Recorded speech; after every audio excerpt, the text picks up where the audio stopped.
The release of Call of Duty Black Ops 7 isn't that far away, and while some people were speculating that the game could actually release earlier, Treyarch confirmed that Black Ops 7 is going to be launching on November 14, so that rumor was dispelled today basically. But still, the release date is fast approaching, and with Battlefield 6 having been out for some time now, the competition does feel pretty up there, and Black Ops 7 has introduced some more changes. I am glad to see either way that they are making changes. No SBMM, no disbanding lobbies. I mean, this is a huge deal and something that Call of Duty players have been asking for ages. Of course, it took basically competition to roll in and kind of steamroll their attention for them to wake up and actually do this, so I'm not exactly praising the reason, but I'm glad that there is something being changed, but still definitely not that excited for it. I am kind of annoyed that it did take all of this time and all of this effort from content creators, from players, from people online, from feedback constantly, and then they were able to reverse basically, how many years has it been? 5-6 years of the same thing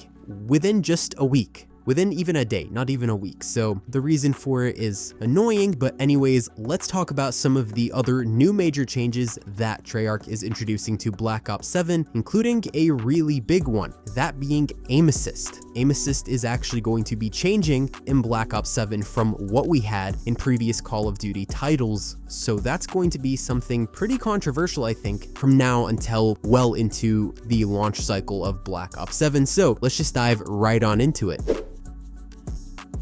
So I'll start with some of these smaller changes that Treyarch mentioned in a dev talk that they posted earlier today. So the first thing is that ADS is getting some changes. So prior to this change that's being implemented, in order to ADS or aim down sights, when you're sliding, diving, and jumping, you had to have the dexterity perk equipped. Now obviously this is very annoying because everyone is going to just equip dexterity since it's not a way to play the game without being able to ADS in these sorts of scenarios. So Treyarch has basically made it so that you don't need dexterity anymore. The default is that you can ADS when you slide, dive, and jump. However, the only benefit that dexterity brings at this point is that it makes these things faster. So people will probably still be using this perk, but for the most part, you won't have to use it just to get this basic sort of movement thing. Sliding has also been tuned differently. So one of the things that I personally found very irritating about the Black Ops 7 beta was movement. I thought that it was too much, constantly all over the place. And the thing is, with Call of Duty, there's been this trend towards making it into this sort of movement-based shooter. Now, movement-based shooters are not a problem, and I think that in their rightful place it works. For instance, if you were to point out Apex Legends and Titanfall as movement-based shooters or shooters that have more emphasis on movement, that fits in those games because it just fits. The gameplay revolves around it well, the mechanics work, things like that. In Call of Duty, it's just trying to bridge a gap between two sides of movement, and it's not doing it properly. And the thing is with Call of Duty, it's very much always been known for being a boots on the ground game, but when you're constantly getting people slide canceling and zooming around the map and just jumping everywhere and bunny hopping, it can be a lot. So sliding has gotten a little bit of a nerf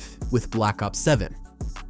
They're saying that they've slowed it down and also reduced the distance that you can actually slide to. Now, they said that they didn't want to make sliding useless, but they also didn't want it to be the only viable way to win a engagement, basically. Now, I don't think that sliding should be useless, obviously, like in a recent Modern Warfare title. I want to say Modern Warfare 2. I don't also think that it should have been the way that it was in the Black Ops 7 beta. It was absolutely ridiculous. The next thing that is really major in my opinion as well, and also one of my biggest complaints about the Black Ops 7 beta, was footstep audio. So they said that the volume has been slightly increased, but that they don't want it to be too loud because they want to allow stealth plays without needing to just have things like Ninja equipped and whatever. On the one hand, I'm glad that they've increased the volume of the footsteps, but on the other, I'm still a little bit concerned because if they're saying that they wanted to have a viable stealth play without a stealth perk, what's the point of the perk? But beyond that, has the audio for footsteps actually been changed? Or are they just like raising it like what, like a volume or two up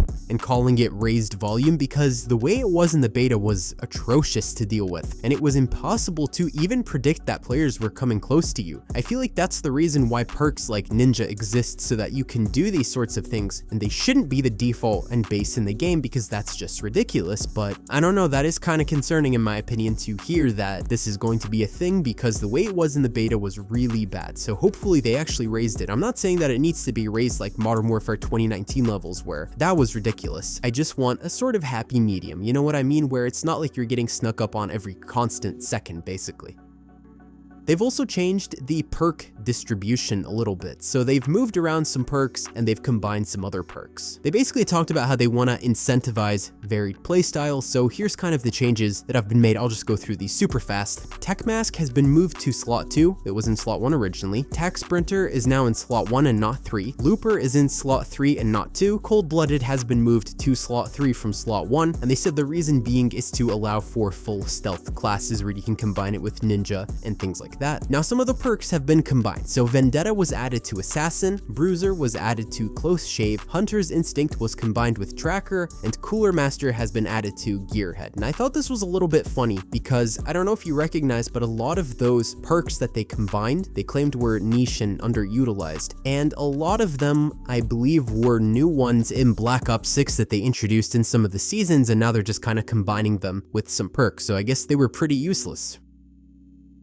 And now for the big ticket item here. Aim assist. If you've been playing Call of Duty for the last couple of years, when they sort of started introducing this crossplay type thing between consoles and PC, one of the biggest debates has constantly been keyboard mouse versus controller and the strength of controller aim assist. As someone who plays on PC and as somebody that plays with a keyboard mouse and not a controller, I have tried controllers before. I can say that there has been a bit of a disadvantage if you were a keyboard mouse player. Aim assist in Call of Duty is significantly stronger than in other FPS games that I've played, and it's also more advantageous to be using a controller. However, I never felt like I couldn't compete with a keyboard mouse. In fact, I played ranked with keyboard mouse, not with controller. So personally, I felt like it wasn't completely a disadvantage in Black Ops 6 and in really any of the Call of Duty games before it, since Modern Warfare 2019 pretty much. However, with Black Ops 7, it was completely near impossible to do well with a keyboard mouse unless you were sweating constantly to a point that made the game completely unenjoyable. They basically said that they found that keyboard mouse players were winning longer ranged engagements and controller players were winning more up close,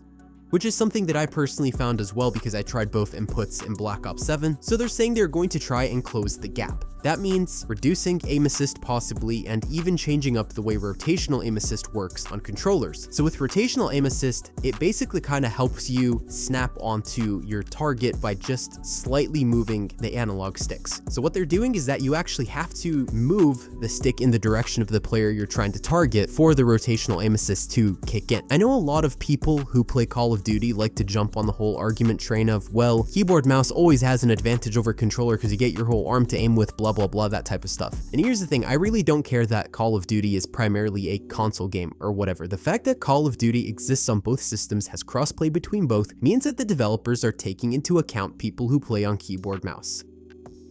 And also on top of this, people like to act like you have a huge advantage on keyboard mouse because of the argument that you get your whole arm to aim with. The thing is though, unless you're a master at aiming, you've done hours upon hours of aim training, you will not be this sort of player. You will 10 times out of 10 be at a disadvantage when facing off against the level of strength of the aim assist in Call of Duty. On top of this, there are multiple other competitive first-person shooter titles and casual FPS games that have been able to bridge the gap between controller and keyboard mouse in a way that Call of Duty for some reason seems allergic to. If you cannot center your mouse properly, a controller is going to laser beam you. That's just how it is. If you even flick your wrist slightly in a way that moves your mouse a little bit off center, the controller player is going to beam you. That is how it is in Call of Duty. Controller aim assist is crazier than in many other video games, and it's showing in the fact that they're saying the data found that if you're at a long distance, it's easier on keyboard and mouse because your level of accuracy doesn't need to be as crazy as when you're just right up in the face of the person you're facing against. Meanwhile, on a controller, the aim assist is going to kick in at a significantly closer range, and we can see those results in the gameplay. Warzone is apparently also going to be adjusting the aim assist to kind of fit with what Black Ops 7 is doing, but is Warzone actually going to be able to bring back some players that have left? Because I've been seeing a lot of big Warzone streamers kind of quitting Warzone. A lot of players are not playing Warzone. The interest in Warzone is really down. Even at Call of Duty Next, nobody really cared about Warzone. So they brought back Verdansk and did a whole thing for what I really don't know, because there's not really anything being added or updated in the game. So Warzone's kind of flopping, and with Battlefield's Battle Royale about to release, it's gonna be rough for them this year, that's for sure.